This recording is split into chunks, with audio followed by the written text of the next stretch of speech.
নমস্কার বন্ধুরা, আজকে আপনারা যে গল্পটি শুনতে চলেছেন তার নাম চাঁদের দেবী। অনেকদিন আগেকার কথা বলছি। আমাদেরই এই দেশে এক গভীর বনে টলটল সরোবরের তীরে বাদর, ভোঁদড়, শেয়াল আর খরগোশ মিলেমিশে বাস করত। এদের মধ্যে ছিল প্রগাঢ় বন্ধুত্ব। সেই বনে ছোট্ট একটি পাহাড়ের মাথায় ছিল মস্ত এক শিলাখণ্ড। তা প্রতি পূর্ণিমার রাতে দূর দূর গ্রাম থেকে আদিবাসীরা এসে সেই শিলাখণ্ডকে তেল সিঁদুর মাখিয়ে ফুল চন্দন দিয়ে পুজো করত, বলিদান করে নাচ গান করত। সেই শিলাখণ্ডকে আদিবাসীরা মনে করত চাঁদের দেবী, তাই তার নাম দিয়েছিল চন্দ্রময়ী।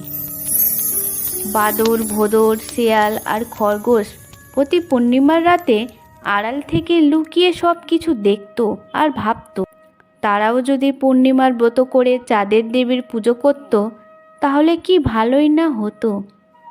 এই পূর্ণিমার ব্রতের নিয়ম ছিল সারাদিন উপবাস থেকে সন্ধেবেলা অতিথি সেবা করানো, তারপর পুজো পাঠ, নাচ গান এবং সবশেষে উপবাস ভঙ্গ। আদিবাসীরা তাই করত দেখে একদিন বাদর বন্ধুদের ডেকে বলল, দেখ ভাই, আমরা মানুষ না হলেও আমাদের ভক্তি দিয়ে তো পারি পূর্ণিমার ব্রত করতে। তা আগামী পূর্ণিমায় আমরাও যদি ওই আদিবাসীদের মতন সারাদিন উপবাসী থেকে অতিথি সেবায় আয়োজন করে ওই কাজ করি না কেন? চাঁদের দেবী চন্দ্রময়ী তাহলে নিশ্চয়ই প্রসন্ন হবেন আমাদের ওপর। বাদরের কথায় সবাই সায় দিল। ভোঁদড়, শেয়াল আর খরগোশ হাততালি দিয়ে বলল, বাহ বাহ বাহ, কি মজা! তোমারই পূর্বপুরুষ ছিল কিষ্কিন্ধার রাজা। বাদর হেসে বলল, তবে বাদরের বুদ্ধিমত্ত পরের পূর্ণিমায় বাদর, ভোঁদড়, শেয়াল আর খরগোশ পরম ভক্তি ভরে পূর্ণিমায় ব্রতে ব্রতী হলো। ব্রহ্ম মুহূর্তে ঘুম থেকে উঠে অতিথি সেবার আয়োজন করে সরোবরের জলে স্নান করে চারজনে চারদিকের পাড়ে বসে জ্ঞানী মূর্তির মতো নিমিলিত চক্ষে চাঁদের দেবীর আরাধনা করতে লাগলো। চাঁদের দেবী তো আকাশ থেকেই সবই দেখতে পেলেন, তাই ওদের ভক্তি পরীক্ষা করার জন্য প্রথমে নেমে এলেন সেই শিলাখণ্ডের ওপরে। তারপর মানুষের রূপ ধরে হাজির হলেন সরোবরের তীরে। ঠিক ভোর সন্ধ্যাবেলা সরোবরের চারদিক ঘুরে প্রথমেই এলেন বাদরের কাছে। বললেন, কি বাছা, তুমি এমন চোখ বুজে বসে আছো কেন? বাদর বলল, আমরা পূর্ণিমার দেবী চন্দ্রময়ীর আরাধনা করছি। এই ব্রত করলে তো সারাদিন না খেয়ে থাকতে হয়, তাই তো আছি আমরা। এখন কোনো অতিথি এলে তার সেবা করিয়ে আমরা কিছু মুখে দেব। বাহ, বেশ বেশ, কিন্তু আমরা মানে? আর কে কে আছে তোমার সঙ্গে? আমরা চার বন্ধু, ভোঁদড়, শেয়াল ও খরগোশ আছে ওই সরোবরের বাকি তিন দিকে। শুনে খুশি হলাম, কিন্তু আমি যে বড় ক্ষুধার্ত। আমি যদি তোমার অতিথি হই, তুমি কি আমাকে কিছু খেতে দেবে? বাদর বলল, এ তো পরম সৌভাগ্য আমার। অতিথি আসার আশাতেই তো বসে আছি সকাল থেকে। আমি এই বনের অনেক ফলমূল জোগাড় করে রেখেছি, আপনি যা পারেন খেয়ে নিন। চাঁদের দেবী বললেন, ঠিক আছে, তুমি আয়োজন করো, আমি ততক্ষণে দেখে আসি আর সব বন্ধুরা কি করছে। এই বলে দেবী ভোঁদড়ের কাছে গেলেন। গিয়ে বললেন, আরে ভোঁদড় বাবাজি, বাদরের মুখে শুনলাম তোমরা নাকি পূর্ণিমার ব্রত করছো। ভোঁদড় একগাল হেসে বলল, আজ্ঞে ঠিকই শুনেছেন আপনি। আমাদের আরও দুই বন্ধু শেয়াল ও খরগোশ এই ব্রত করছে। তো আমি যদি তোমার অতিথি হই তো আমায় কিছু সেবা করবে? নিশ্চয়ই নিশ্চয়ই, কেন করব না। এই দেখুন আমার খাদ্য মাছ, কত মাছ আমি ধরে রেখেছি।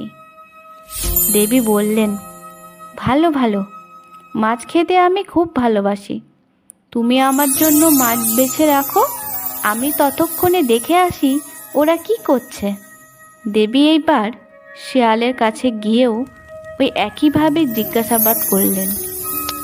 শেয়াল বলল, আমি তো মাংস খাই, তাই অনেক পরিমাণে হরিণের মাংস সংগ্রহ করেছি।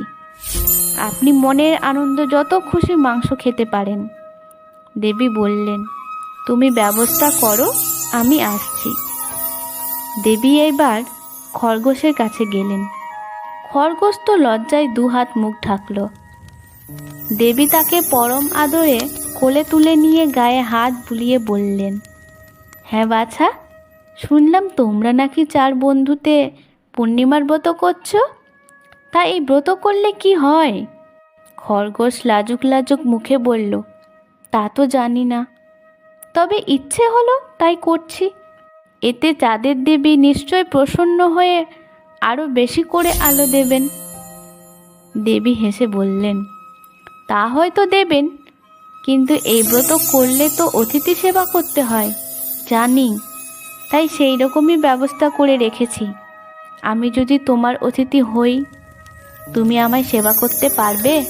খরগোশ বলল, পারবো, কিন্তু আমার খাদ্য কি আপনি গ্রহণ করতে পারবেন?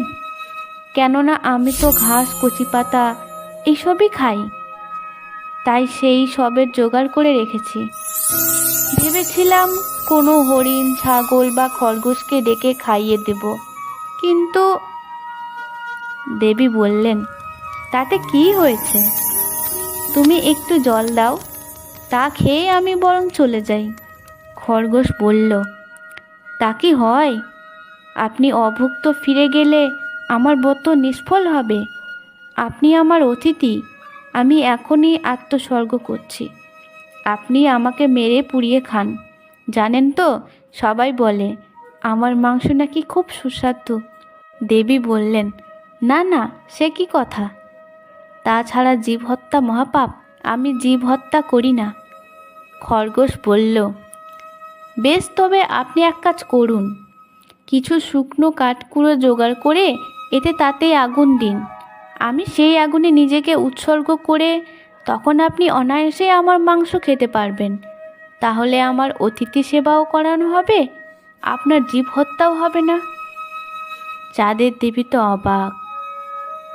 তবু তিনি খরগোশকে পরীক্ষা করার জন্য বন থেকে কাঠকুড়ে এনে আগুন জ্বালালেন। আগুন জ্বলে ওঠা মাত্রই খরগোশ ঝাঁপিয়ে পড়ল সেই অগ্নিকুণ্ডে। কিন্তু পড়লে কি হবে?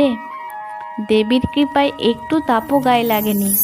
দেবী তখন খরগোশকে অনেক আদর করে বললেন, আমি সেই চাঁদের দেবী, তোমাদের মতো এত ভক্তি নিয়ে আমার ব্রত করতে কাউকেই আমি দেখিনি। তার উপর তোমার তো তুলনাই নেই, তাই আজ থেকে আমার বুকেই তোমার স্থান হবে। সেই থেকে বীরভূম জেলার নলহাটি থেকে কয়েক মাইল দূরে ভবানন্দপুর গ্রামের কাছে চন্দ্রময়ী সিদ্ধপীঠ প্রতি পূর্ণিমার রাতে আদিবাসীরা পূর্ণিমার ব্রত করতে এসে চাঁদের গায়ে ওই সাদা সাদা দাগগুলোকে দেখিয়ে সেই খরগোশের কাহিনী কল্পনা করে।